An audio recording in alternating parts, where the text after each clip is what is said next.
Well, that's a good one. That's a good one. Well, lovely evening to you, Dennis. And to you, my good friend Erik. So I have some follow-up on last time where we discussed this show called Deadwood. Wow. Which it turns out is not about your genitalia. But I don't recall it being reported that way. but ever in your perverted opening monologue where you say things that are outrageous, this passes the test. Go on. But I as I related to you in an email, that means it's documented. There is, yes, not about your. Anyway, that I enjoyed the movie. I watched the movie after you said that you had watched it, and I looked into it, and it was good. And I am not a big fan of westerns in general, but this had some really good character development, and I started to care about what happened to the characters, and it was generally good. And also, I really liked the bizarre language effect that you described. That's what we had discussed virtually, and you had recommended a professor linguist who would know about such things. And do you recall then, since it was a pointed image, the wonderful woman who ran the bank gets off the train. Yes. She's back for the first time. She's going to get picked up by Otter at the station. And as she takes Otter's arm, and he offers her a ride, and she says, "We would be much obliged, sir, but only paling in the grace of your good company." Yes. And she says it in such a way that it just rolls off her tongue. So you recall that because I recall that. You mentioned it. Seared into your brain. You mentioned it, and I have included that in the. I have included the audio of that in the previous episode. So our listeners will be rolling their eyes now about, yes, we heard all that. But our listener? We're down to one. I'm sorry, our listener. Our Uruguayan listener. No. That's changed. We're now 561.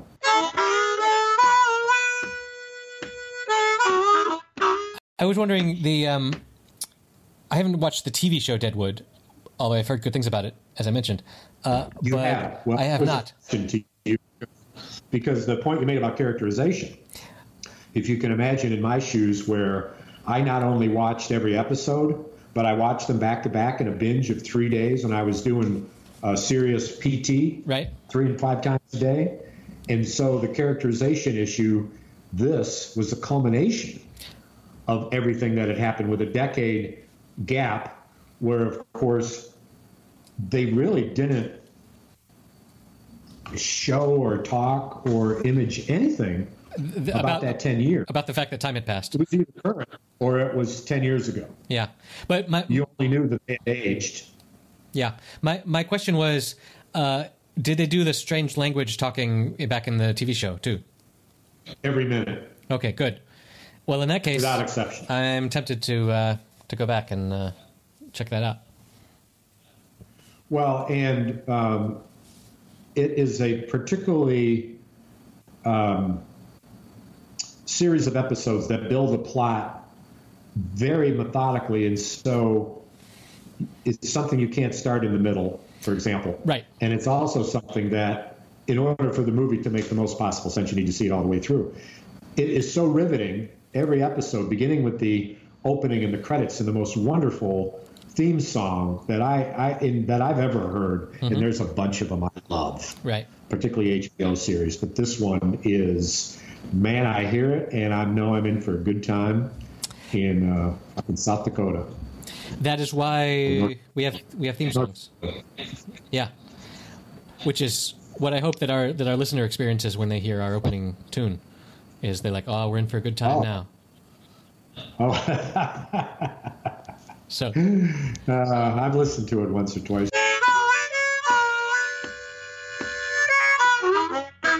So how's your week been? Did you do anything interesting? Go anywhere? do anything? I can't remember. I really can't remember. I don't know. It's been a busy week, and just more of the house. I thought about something though, that given what's happened around here, there's a couple things to tell you. One is that we've described in great detail with video proof evidence of insects throughout the house. Indeed, yes. And we've joked about using that factor in many households in the United States to make some money, and then we would sell them an anteater. And then we'd have to get rid of the anteater, et cetera. Well, so real life story is that the other day I was sitting in my office and a fucking bat that was about the size of a goddamn eagle, who obviously had been feasting on the ants, came screaming over my head. Yes. And landed on my pocket door, and in this amazing Dracula-like disappearing thing, went from huge to really tiny and crawled in the crack of the pocket door. And I went, oh shit. No. Oh, no. Oh, no. So you've got bats. Bat. A bat. But I haven't seen, I saw the critter later swarming in the living room this time, not in the dining room where I am now, but because I hate bats, even though they're eating the ants, which continue to die on my porch steps, a rate of 40 to 50 a day, crawling out of my walls, seeking water in my basement, sometimes making it 1, 2, even 3 steps down, a few hardy few getting all the way to the basement, and 1 out of 50 underneath the air purifier unit where moisture tends to gather, and they might gulp the last dying breath of water. I sweep them up with glee, and I thank God for the bat, because maybe the bat is here to take care of the ants. Either that, or it's a vampire that's going to suck your blood when you sleep, or get tangled up in my hair, which I wear a cap now all the time in the house because my childhood was full of stories of them trying to nest in your hair. So you duck, you cover your hair when they're in the room. I'm like a schoolgirl screaming out of the house. Is it bad? Oh God, there's a bat. I can't manage it. I know I work up the muster, and then we'll capture them and I fight through the fear like some gladiator, like Russell Crowe, for example. Yes. And you conquer your fear and the bat. I conquer my fear. So far you only have the one bat that you know of. That's living, that bat may have gone living inside your walls. Well, could be, or could have crawled back out the fireplace. But unless you see the bat, which I assume is free to go where he or she wants, because there's no way to stop the exit and entrance from a pocket door. Right. You'd have to stuff it up on both ends, which might guarantee the bat would die in there, and then what? Right. You got a stinking fucking dying bat until its bones turn to dust. Right. And then the next people, 30 years from now will find, like we did when we went into those areas, dead, weathered fucking bats. Like Egyptian mummified, dried out, bone, dried skin little animals. Mummy bats. At least that, which we need to that could be a Hollywood film. That's a Hollywood film. They come in a Ziploc bag, air sucked out of it, one of those vacuum things, and it's a mummified rodent of any kind, as I described. Those could be a hot commodity. There's a crowd that would like that, particularly witches, warlocks. They need that shit for their stews, for their brews. Yeah, serums. Yeah. So like the eye and new kind of thing. Right. So that's one thing. But so I tell you a story, and I thought about this when it happened today, and I was thinking about, I wanted to tell you about it and how I would tell you about it. And I started out thinking that I would tell it to you like it was a story from a storybook. And then it got real dark. Once upon a time. I wasn't sure that I should, but I'll give it a shot. I'll do a short version. So once upon a time, there's a little chipmunk named Erik.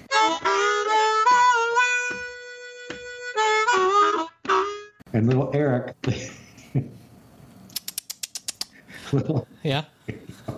Well, Erik lived in a little area of Kalamazoo, Michigan, where he could frolic and run free in the neighborhood. Yes. And one day he discovered in someone's yard that had moved in a bright yellow tent. And when he entered the tent, he scurried about. He couldn't believe all the stuff that was in the tent. And one time, about a week after he found the tent, he scampered up and he found a treasure, a great big bag of bird seed. And he nibbled all around the edges in a uniform pattern, and it spilled all over, and he feasted and he glutted. And at some point, he jumped from the shelf onto a table, didn't quite make it, and fell into what was, in fact, a bucket of painting remover and water colored burgundy and blue. And there Erik lies today, bloated, floating, purple and blue. Is it too dark? This is a bit like 2 episodes ago where we talked about how the ants that you were killing, you swept them up and you dumped them out, and they found these cupcakes where they could have their last good splurge. But this is similar. It's the antithesis. So this was not a happy ending. No. Unlike the no, it's a coughing and choking on the equivalent of paint remover. Not a good way to pass. No, what I'm saying is it's a last final day binge. Yes, it's a gluttony. Story. It's a story of an ending. Yes, a non-human ending. Well, may Erik rest in peace. Or may he float in peace. I don't know. His friends call him Eriki. Mm-hmm. Because he was a Spaniard. Okay. It's the Spanish chipmunk. So. Good story. We could say chipmunk in Spanish. I don't know. We don't have chipmunks here. Didn't say mouse. Raton.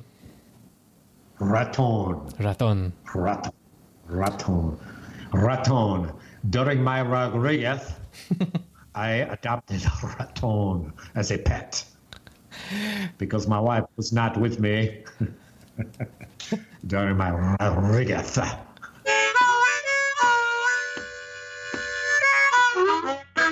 So when we went to Disneyland Paris, one of the rides that we really enjoyed was the Ratatouille ride. Are you familiar with the Disney/Pixar movie Ratatouille? I am indeed, and I love the character.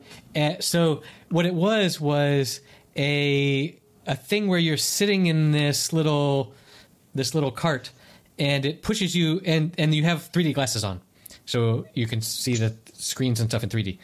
And they bring you up to a place where you're right in front of a big screen, and it's this 3D film, and they do all of this stuff where, like in the movie, you're scurrying around underfoot in a busy kitchen, and you're running around, and it's very visually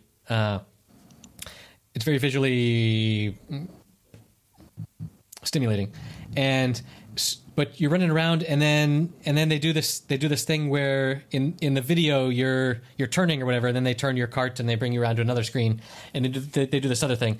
But they had these little effects, like where some chef was opening a champagne bottle and it sort of sprayed out, and they sprayed water on your face or whatever. You got wet, right? Yeah. Right. But it was for me, it was borderline motion sickness. But I'm a weakling in that area. But my kids really loved it, and it was one of maybe 2 things that we went back and did a second time. Yeah. But the second time, like their water sprayer was out of water, and it was worse. But anticlimactic. What were the wait times like? It's like, well, but the first day it was like an hour and a half of just standing in line doing nothing. And then the second day, as I may have discussed, we got one of these fast pass things where we were able to go quickly. But again, it was a worse experience, so it wasn't really worth it. But anyway, right. But it was cool. It was very, like, it felt like you were a little rat running around. like little Chipmunk Erik. So how is that different from the way you feel every morning when you wake up? Well, I don't scurry under so many things when I wake up. I've heard you do. Well, I mean, I scurry under some things, but there's not like a busy kitchen scene going on with French chefs. Well, no. But right. I mean, who doesn't scurry under something in the morning? You know, it's just really the heart of your major problem. You think you belong and you don't. You think that somehow you're in the range of normalcy and you're not.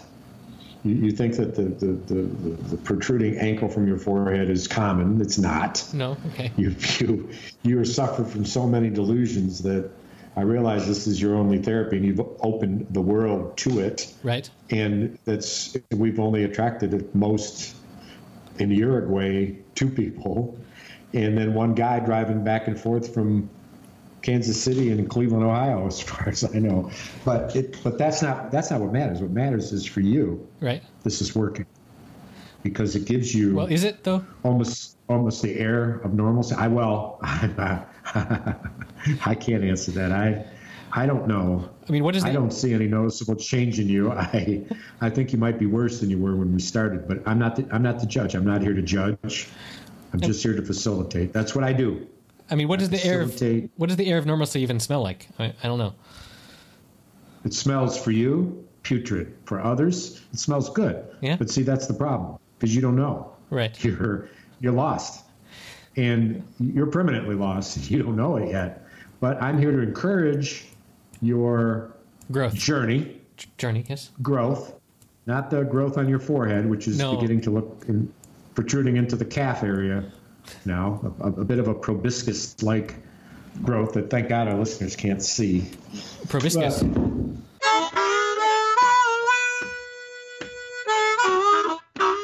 Would come out of your mouth, but in your case, it looks like a leg and it's coming out of your forehead. Proboscis. So don't. What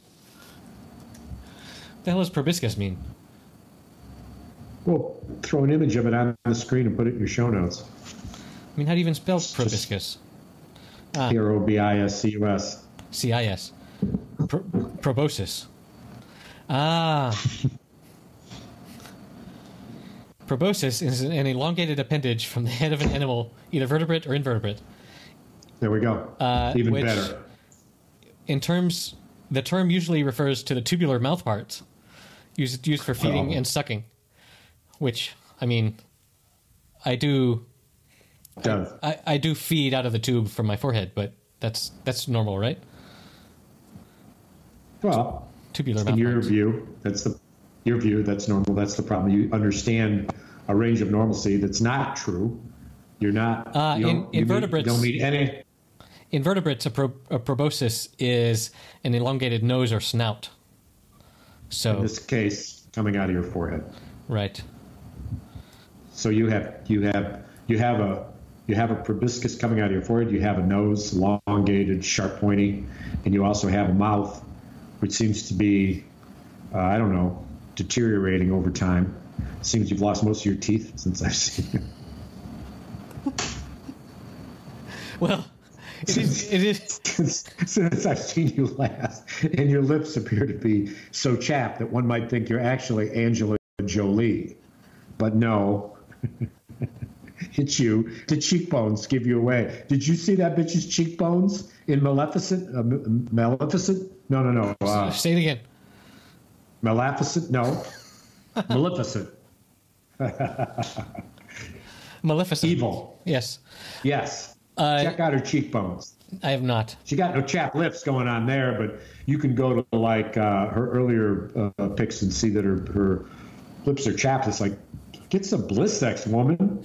Good Lord, you make all this money doing all this shit. Throw some Vaseline on there. She's always had some very prominent cheekbones. A caricature of her is, in fact, a set of lips, a set of cheekbones, and a forehead. And that's it. Right. Everything else fades to the background, and then Brad Pitt lurking in the background with an expression of like, whoa, what the fuck happened? What the fuck happened?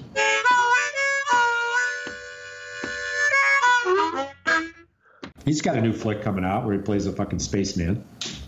kind of a spate of space movies lately. Really? With Donald Sutherland.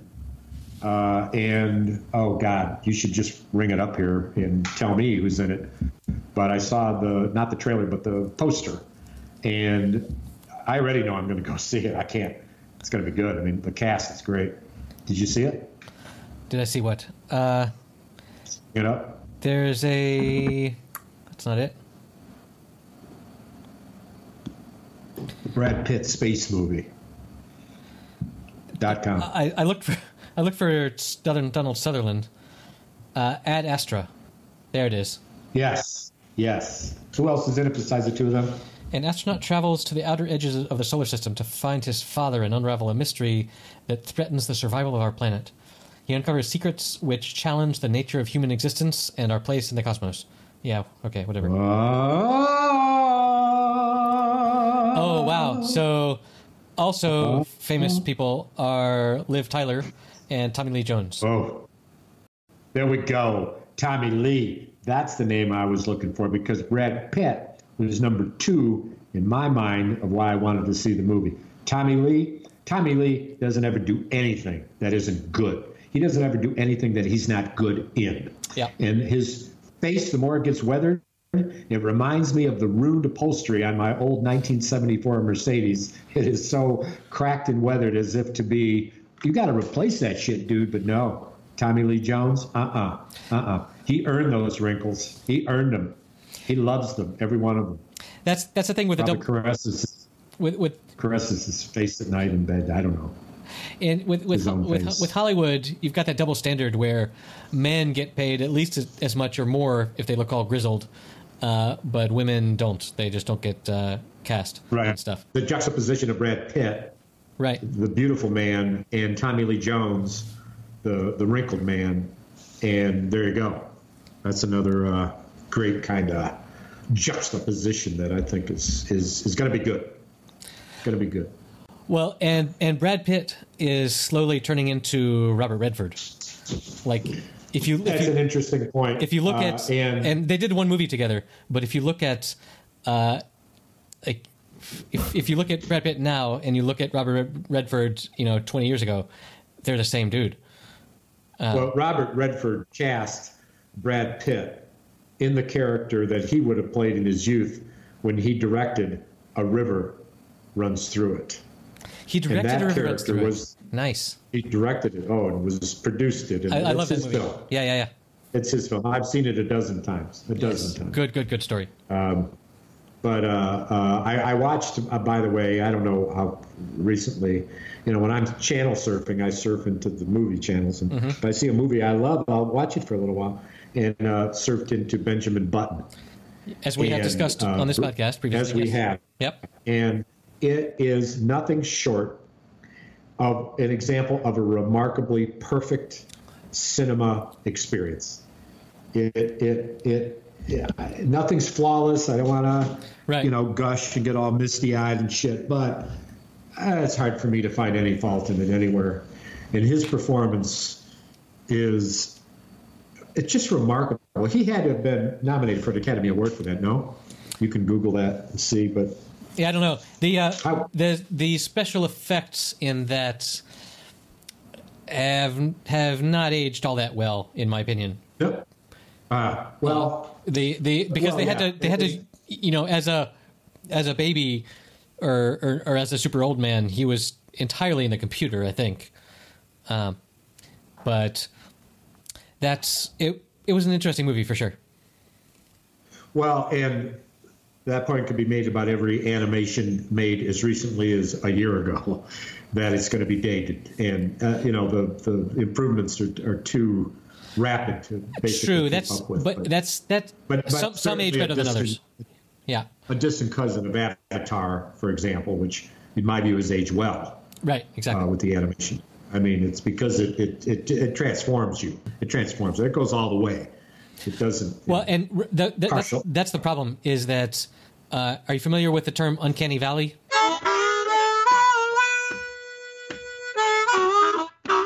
There's this Uncanny Valley. Uncanny Valley.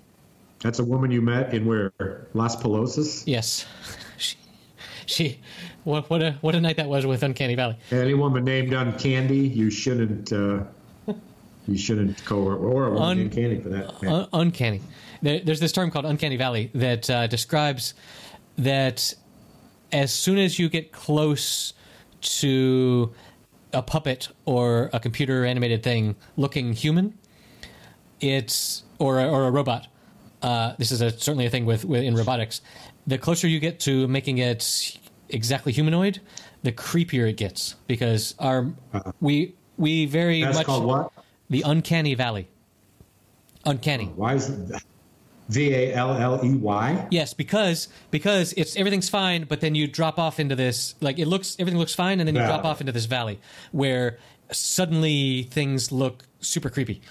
And the best robotics that we have right now are still stuck in that valley of being really creepy. When you look at whatever the best, the Japanese are the best at this at the moment, and they create these robot heads that look and talk and look pretty doggone human, but our sense of what because we have such a strong sense of what a human face should do and look like, that whenever you see one of those, it looks really, really creepy. Whereas if you look at, Woody from Toy Story, you're cool with that because it's clearly not attempting to be human. Yeah, but that's right. But when you get something like in Benjamin Button, where they are trying to fool you into thinking that you're looking at an actual. I don't like that. Not fool exactly, but they're trying to make it look like it's a person, rather than make it look like it's a cartoon fox or whatever. Right. So right. Speaking of Fox, did you see Mr. Fox with George Clooney in the lead role?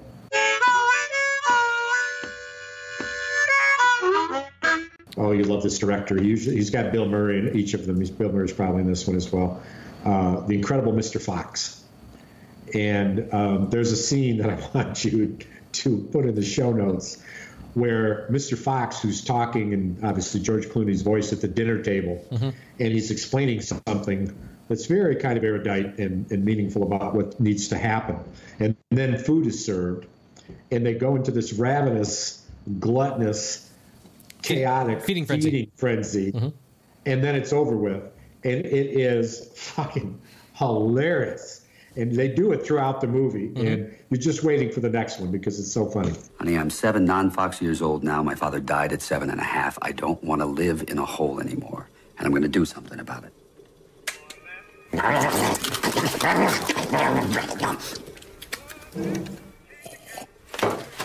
Well, I'm off. Have a good day, my darling. But I try to model myself after that behavior. Yes, I've seen you eat. It's pretty disgusting. The movie is called Fantastic Mr. Fox, and the director is Wes Anderson, who does some amazing. All the people that I respect about their opinions about movies say that Wes Anderson is just one of the best. He's incredible. Life Aquatic with Bill Murray and he does a bunch with Bill Murray. Yeah. Well, many of them. Many. Should I say? Many. And Wes Anderson does this thing. There are these videos online that I will for sure link to in the show notes of showing how he does this thing where he splits the screen exactly in half. Yeah. And he shows the character perfectly centered, or a hallway perfectly centered, and there's all this really mathematical perfectionism to his framing. Which reminds me,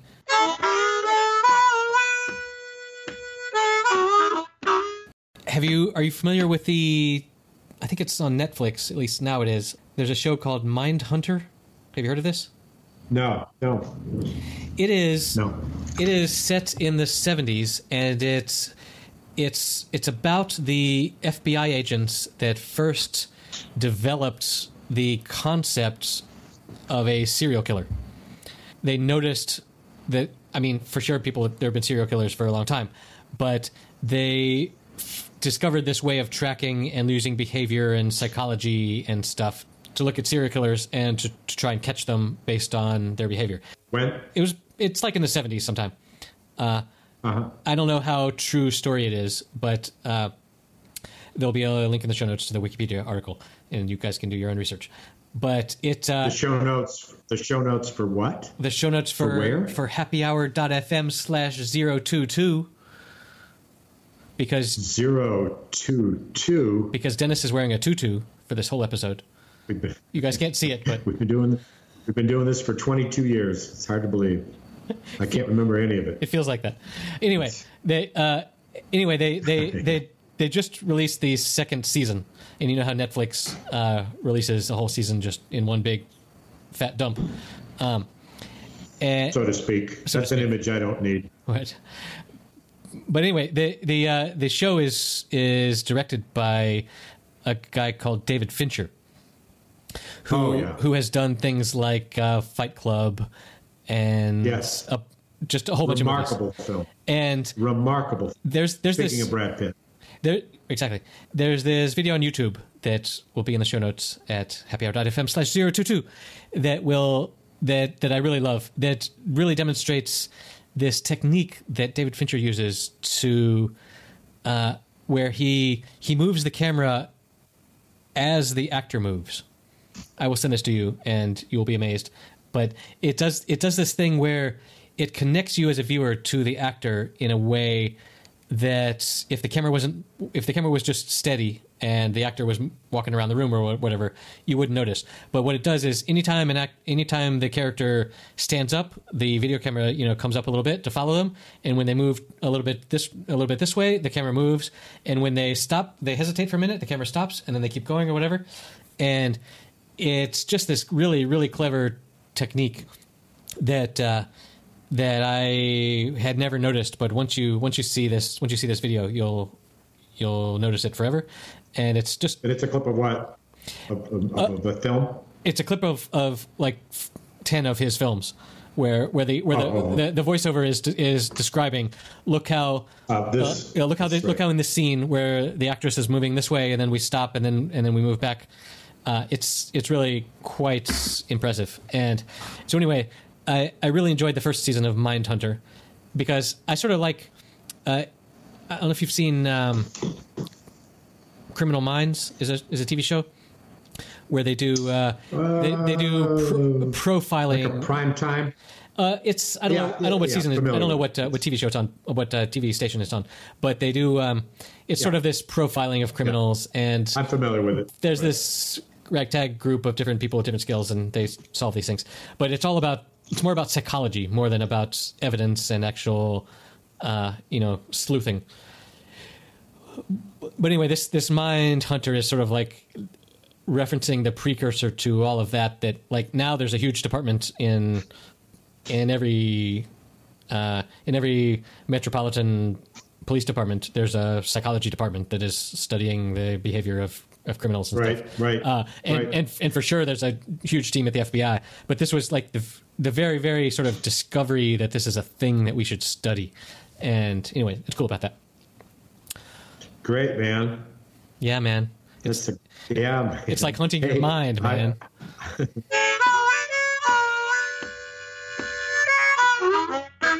I was playing the other night. I had a gig, and after the gig, which was supposed to be a trio with a drummer, the piano player, I've talked about Tom Dunleavy in Kalamazoo, and the drummer didn't show up. It was a misunderstanding. It was just a duo again, but we played, had a great time, and there were some tunes he told me in advance, be ready to sing these, so I printed them, including You Never Can Tell from the movie, the Quentin Tarantino movie. Yes, Pulp Fiction. Pulp Fiction, and the dance scene, which was ironically included on the very recent episode of The Simpsons, where Bart and Margie, is that his wife's name? Marge. They were dancing. Marge, they were dancing. It's like the John Travolta and Uma Thurman characters, but they were swinging each other wildly around the room by the hair and by the legs. And what was the funniest about it, as usual with The Simpsons, is how long it lasted. It's funny, so I did it up for a while, and I had to laugh about it, but I've learned that too. And it was fun. But after the gig, here's my point. After the gig, he comes up to me and he's got $50 in his hand and he presses his $50 in my hand. And I said, "What's this?" And we had gotten $25 in tips that I just gave him. I said, "These are yours, and they're not mine." And I handed him the $25, and he says, "Oh, what's this?" I said, "The tips." And he said, "Oh, I didn't know we had tips." And then he hands me this $50, and I said, "What's this?" He said, "That's your share of what we got paid." Mm-hmm. And I said, "Well, I didn't come here to get paid. I don't want to get paid. It's your money. You keep it." And he said, "No, you don't understand. We're getting paid as a duo. This is your money, and you earned it, and it's not my money." So I took the $50. I had so much fun spending that $50. Are you kidding me? Just for the record, that's not our deal with this podcast. All the money goes to me. You don't get anything. I thought it was 70-30 me.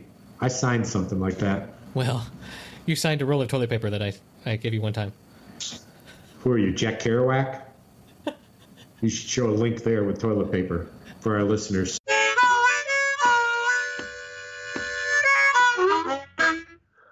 Have you seen where Trump wanted to buy Greenland? and Denmark. Yeah, right. And Denmark was like, "No. What the fuck are you talking about?" No, he's not going to go there. So he said, "Well, fine. I'm not going to meet with your royal family." Right.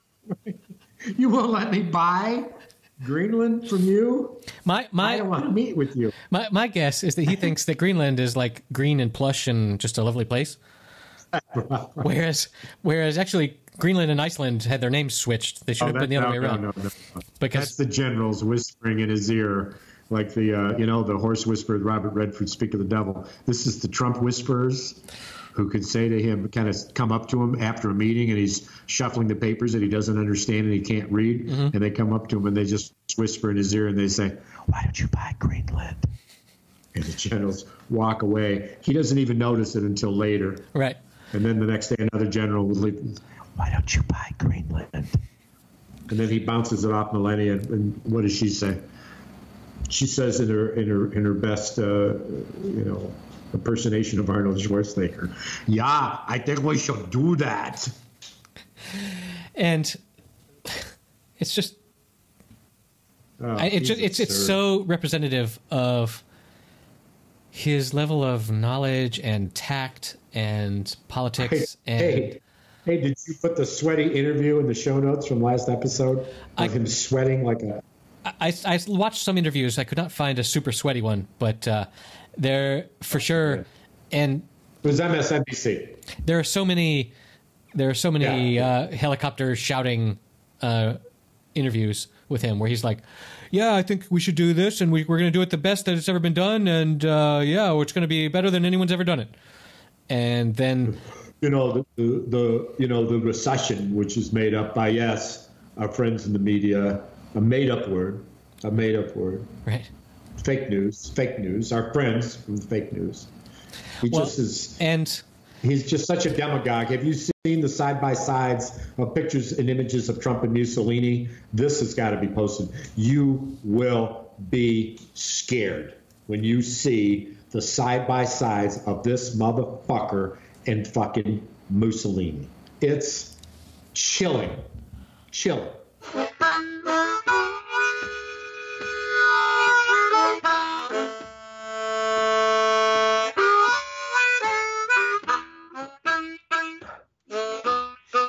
I think you just mentioned maybe look at the website called Raw Story. Are you familiar with that website? It's a very left-leaning site. I don't like to go there because it's very it's extreme. It's more extreme left than I like to consume. But I had this Facebook friend once where he just kept posting all of this stuff from Raw Story all the time, and one time I wrote him and I said, "Hey man, like there are other websites. Why are you posting all this stuff from Raw Story?" And he said, "Well, probably because I'm like the executive editor of Raw Story," which I didn't realize, because this was like a friend of a friend of a friend that I had somehow accepted on Facebook, and he was like, "Yeah, I'm the primary, I'm the editor of that website." And I was like, "Oh well, okay, that explains it." But anyway, such is the internet. If you've enjoyed what you just heard, you can support us by telling a friend or sharing us on social media. Monthly donations to help us pay for hosting and editing can be provided at patreon.com/happyhour. That's all one word, happy hour. All our episodes, including show notes for each episode, are available on our website, happyhour.fm. You can tweet at us at happyhour.fm, that's with the dot spelled out, happyhour.dotfm, or we can receive email at the same name, happyhourdotfm@gmail.com. It would also be great if you could give us a positive rating on iTunes or wherever you get your podcasts. That really helps other people find us. See you next week.